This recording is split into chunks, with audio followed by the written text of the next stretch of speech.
Hello everyone, welcome back to my channel, Read Em. My name is Emily, and today, in the spirit of Valentine's Day, I'm going to be reading romance books until I can finally find a 5-star. Yes, you heard me right. I'm gonna be dipping my toes back into romance, even though historically it hasn't gone so well. But I've been really into Valentine's Day for the past couple years. I'm obsessed with just the decorations, the cards, the chocolate, everything. I just think it's so fun. I just really want to be festive, and I have a lot of really fun things in store for this vlog. I'm gonna be baking, I'm gonna be making crafts and Valentines for all my friends, so get excited. But the thing that I'm the most worried about, honestly, is my reading. I really want to set myself up for success because me and romance are a little bit doomed. I'm very particular about it, and historically the only kinds I've ever liked are ones that are funny and not really sappy. They can have tender moments, they can be serious when they need to be, but they cannot be over the top. They cannot be saccharine and gross and sweet and all of that. They just can't be. They simply cannot be. The blueprint for me is You Deserve Each Other by Sarah Hochul. This is the funniest, most laugh out loud rom-com I've ever read in my life, but also the most real and sincere romance in all of history. I genuinely believe that. So today, I think I'm setting myself up for success with this one. My friend has personally recommended me this one multiple times, and of course I have to read from this author because I somehow still haven't. And the key here that I think truly may be what I need is a deep friends to lovers romance. So that's why I've chosen People We Meet on Vacation by Emily Henry. I know a lot of you are screaming, I know a lot of you are crying at this choice. Emily Henry is kind of the romance staple at the moment. She is the it girl. However, everyone likes different ones of her books. I think she has 4 out currently, and people who love this one tend to not like other ones. People who love the other ones don't like this one, and blah blah blah blah. My favorite color is orange, and my favorite romance trope is friends to lovers. I think it's a recipe for success. With that being said, let's just get into this. Wish me luck. So I don't know about you all, but every year since maybe 5th grade, I have craved and missed what Valentine's Day used to be. I was obsessed with decorating my little box for everyone to put their Valentines in. I was obsessed with making Valentines for everyone. I was obsessed with choosing what candy to put, what stickers to put, what to write, all of that. And I loved how every single person got a Valentine, and you got a Valentine from every single person. So this year, I'm going to be that person. I have these, and I have a lot more tricks up my sleeve, and I will be making Valentines for all of my friends, and I'm very excited. So, in the spirit of this romance vlog, I will be making those on camera for you all. And before we start that montage, I just wanted to say that I had my first day in the actual office today for my job, and I feel like the fit is kind of fitting. Anyway, cue the Valentine's montage. So my setup isn't exactly the most aesthetic thing in the world, but we have some Puppy Love Friendship Exchange Kit Valentines as our base. My main goal here was to make sure I had the like elementary school Valentine vibes going, and this was the best one I could find. I have some tissue paper with little hearts on it. I got my little cute pens out that I found that were pink. Now, oh, I also have pencils that I could use, and I just felt like the You Are the Bane of My Existence and the Object of All My Desires case was fitting for this moment in time. I also have this, which I want to use, but I think will be too ambitious because let's take a look at her.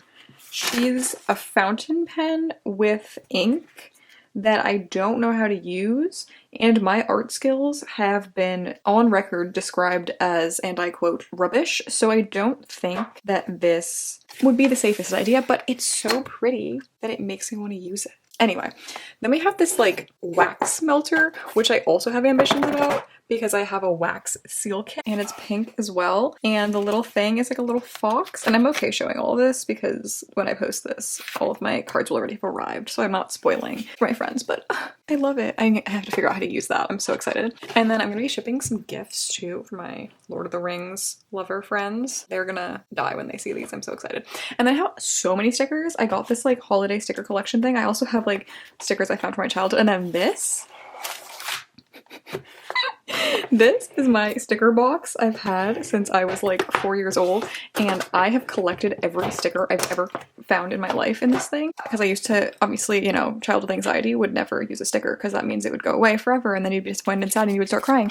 So naturally, I had to just keep every single sticker I ever got. But now that I'm older and I'm gonna recover from this fear, I'm gonna start using my sticker, and I'm very excited because I have a lot to choose from. And then I also, in this little miscellaneous section, have pieces of little cards that my friends and I made once, and we all painted this like giant canvas with random noodles and we cut it into chunks, and I haven't used all of them yet, so we need that.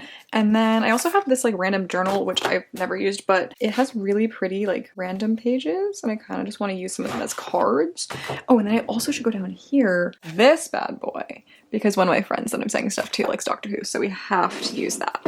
I'm very excited to see how it turns out. Wish me luck in my artistic endeavors.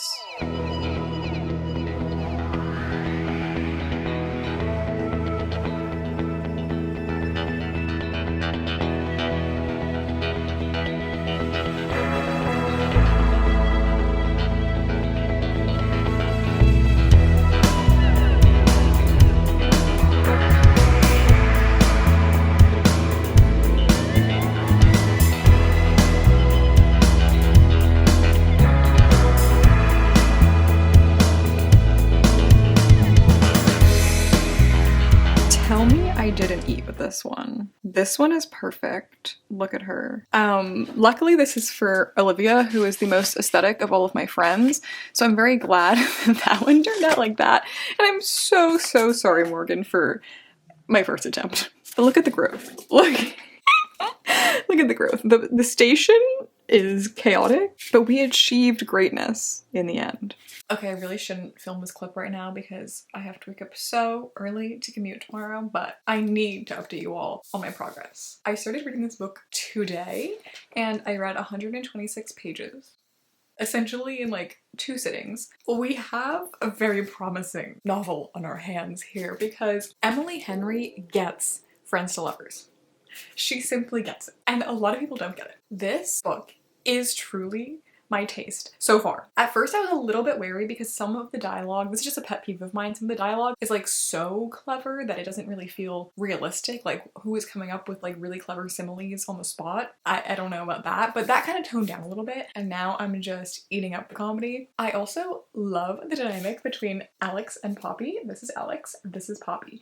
And sometimes I don't love when the heroine is like really erratic, all over the place, and whatever. It kind of reminds me of Luck and Last Resorts by Sarah Gordon Ruiz, which I ended up loving because I came to love that character, and her like commitment phobia and like all that became relatable over time. This character I'm also relating to in certain ways, but I think it's balanced out by the fact that Alex is me. Alex is like the really uptight, high-strung one who's stressed about everything and always sweating. So like we really are connecting on a cellular level, and I'm very much loving both of the characters. And I'm also loving the setting and just like plot outside of the romance, because our main character Poppy here works at a like travel magazine, so she's obsessed with traveling, wants to explore new places and adventure new places, and I have just been loving that. Like, I want to travel, I want to do things, and I really relate to her in that aspect as well. Another thing I love in this book and romance in general is when the moments are so incredibly mundane and not over the top and not crazy and extreme. Emily Henry is the master of that so far. Every single thing that's happened in here is just a normal thing that happens, a normal thought that you'd have, very relatable, very fun, very vivid and well written. Like, she's not using any crazy prose, but I am just understanding the vibe, and I am giggling and kicking my feet. I am screaming. I am writing little things in the margins, and like the romance hasn't even begun yet. Like, they're purely platonic. I'm already invested. So that's my first update. We have hope. We have hope with this one. I'm very excited.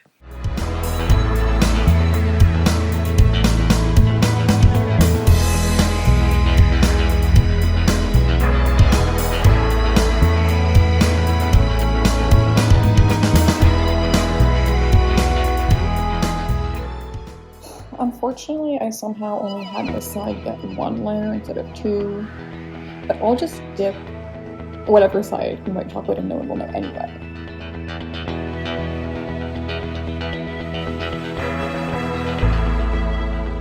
Okay, one more late night update. I don't even have the book with me right now because I was reading it on the train and I left it downstairs, but I got to a chapter where Alex, the male love interest, started having a back spasm in his hotel room because he was sleeping on a chair, and Poppy had to wake up in the middle of the night to help him. She didn't even know he was having spasms, and then he asked her to get his muscle relaxants for her, and he like hates being babied about it, and he feels so stupid for having to ask, but like, What do you think these are? Whose back has the exact same problems? Who is literally going to get probably 6 to 8 injections into their spine tomorrow because at 21 years old, they have sciatica? Me. I am Alex. Alex is me. I don't need an Alex in my life. I actually need a pop. And that's what I discovered from today's chapter. One thing I will say though is that he asked to take these meds at 5:30 in the morning. And if he's expecting to be lucid in about an hour, I don't want to have to be the one to tell him.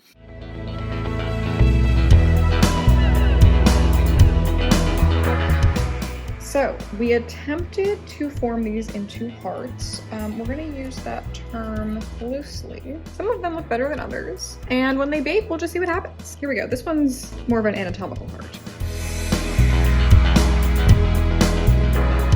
Alright, so we have good news about the book, bad news about my back. I'm gonna start with the good news first, because I know that's what you really want. I am officially halfway through We Made It Vacation.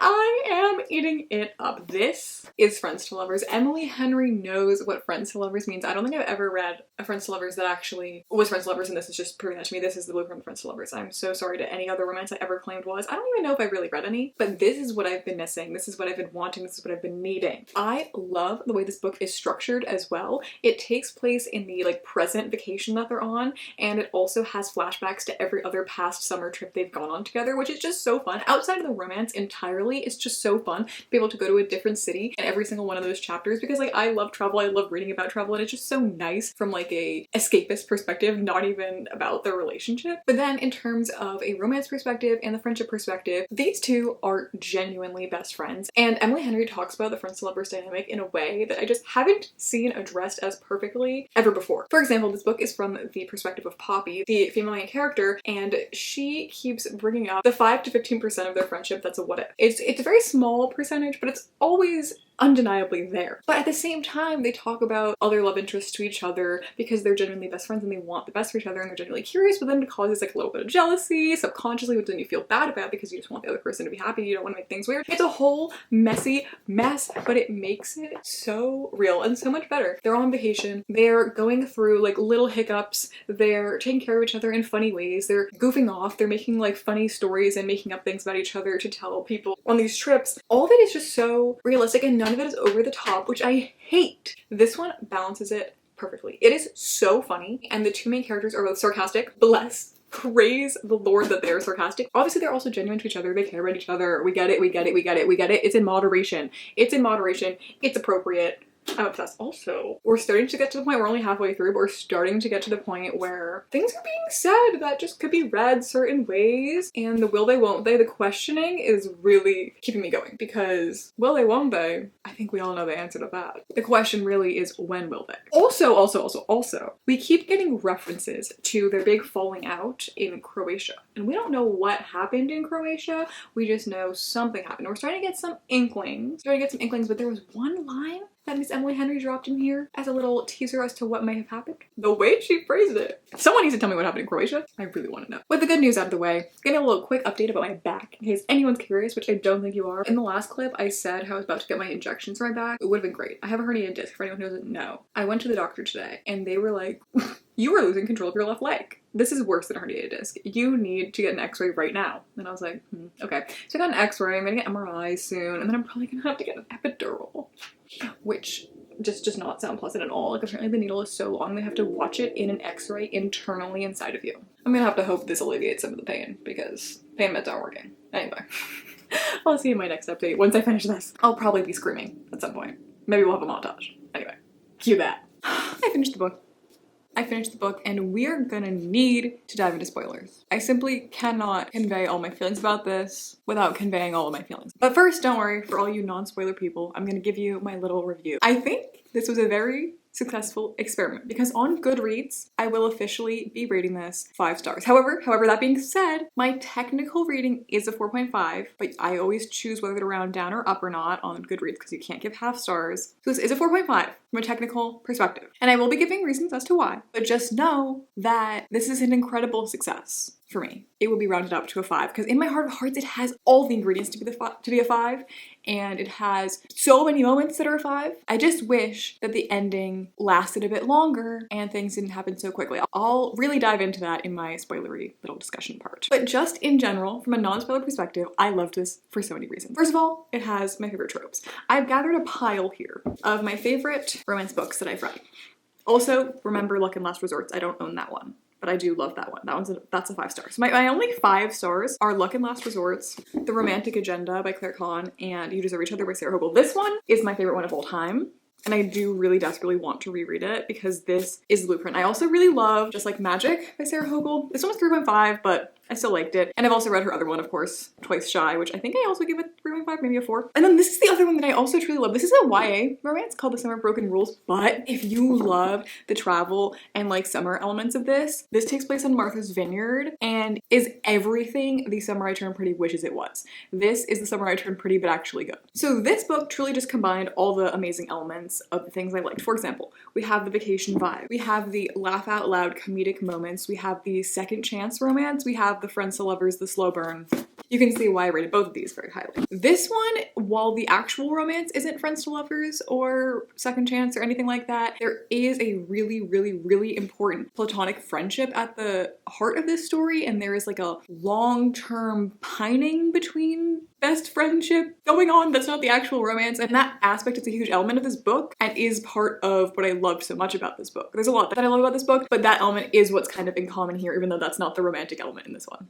I don't know if that makes sense, but I just like that concept being explored in books in general. And this one's a grumpy sunshine, which this also kind of is, because Miss Poppy here is about as sunshine as you can get, and Mr. Alex over here is a sunshine at his core, but it takes a little digging to get there. Okay, so first I'm just gonna say all the elements that I loved so much about this, and then I'm gonna give my tiny little gripe, and I'll probably go into the spoiler territory a little bit there. So as you can tell by all the tropes that I just listed, this was chock full of my favorites, and I think this one did it incredibly well. But I also just love how this book handled the romance. It is incredibly nuanced because these two have to toe the line of their friendship for so long. This is such a slow burn. It takes place over 12 years, and they have their own other love interests coming in and out of their lives, and they might be with those people a little bit irresponsibly, knowing they still harbor feelings for the other, and blah blah blah. There's a lot unsaid, there's a lot untouched, undone, but it is handled with such nuance and such reality that I really have to commend Emily Henry. In some ways, this kind of reminded me of A Normal People, except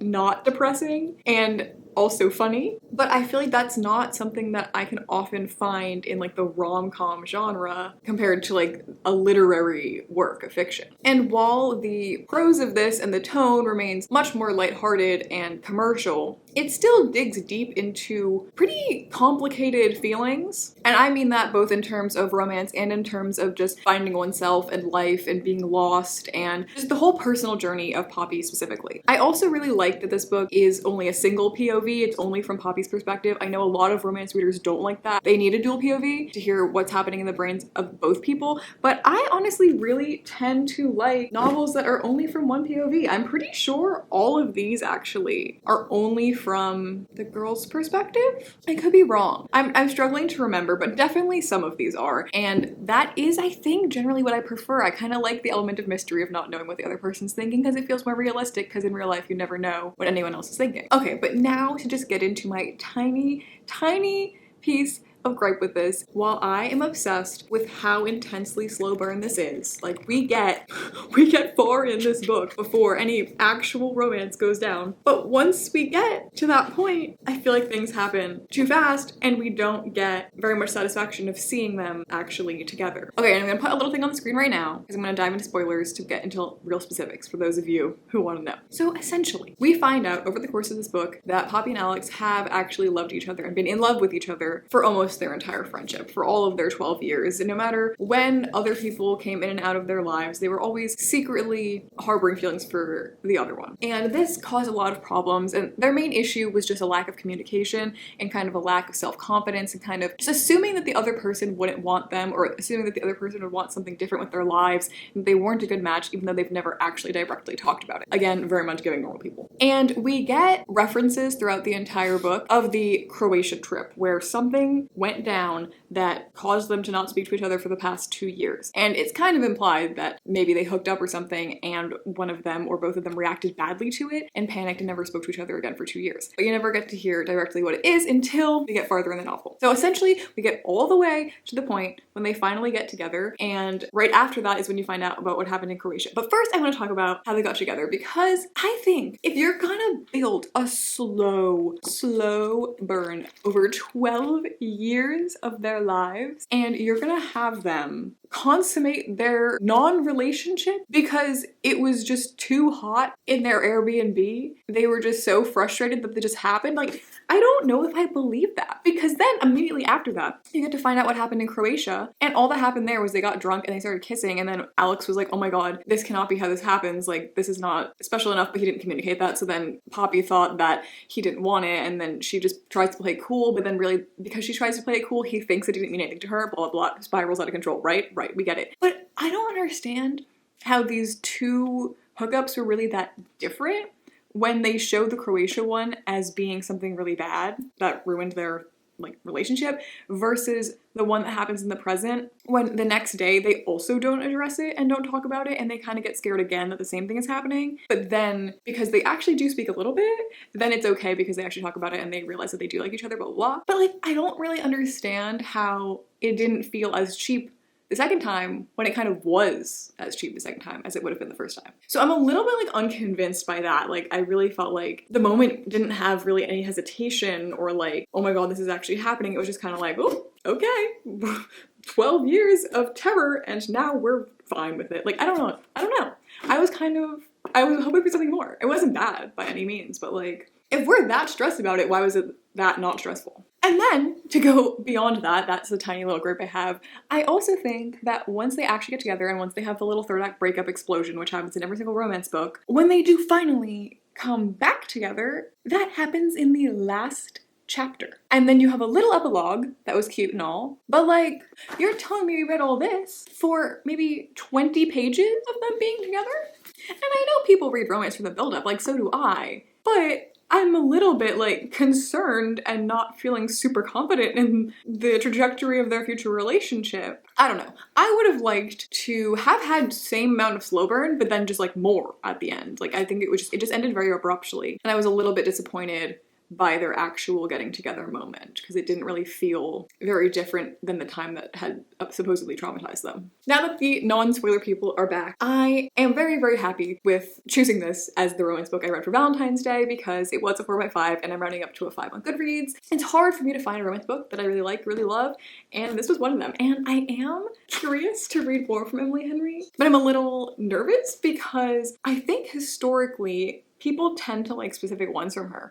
And from what I understand, I think the people who like this one the most don't like a lot of her other ones. So I need to like figure out which ones I should go for. I feel like I kind of want to read Book Lovers next, because I've heard that one is very much like eldest daughter vibes, like it's gonna hit hard, and that sounds intriguing. I don't know. I have to do more research into the tropes and if people like this one, which ones they like, that kind of thing. I'm intrigued by Beach Read too. I'm not really very intrigued by Happy Place. I haven't heard the greatest things about that one, but we'll see. And her new one coming out is called Funny Story. There's a lot. There's so much Emily Henry to go around. I'm also interested in her YA, I guess, but that's for another day. But anyway, I think that this vlog has been successful. I found a new romance book to add to my little pile of favorites, and I had a really good time doing my crafts and my baking. I think that was pretty successful and fun. So I hope you all enjoyed watching this experience. I would love to hear if you have any more recommendations based on the tropes I like. You can put them in the comments below, or if you have any recommendations for which Emily Henry I should read next, if any. Give me some insight onto that, because I know you guys have read more than I have. And I just wanted to say thank you again for sticking around and watching this whole time. Please consider liking and subscribing, and I'll see you guys next time. Bye!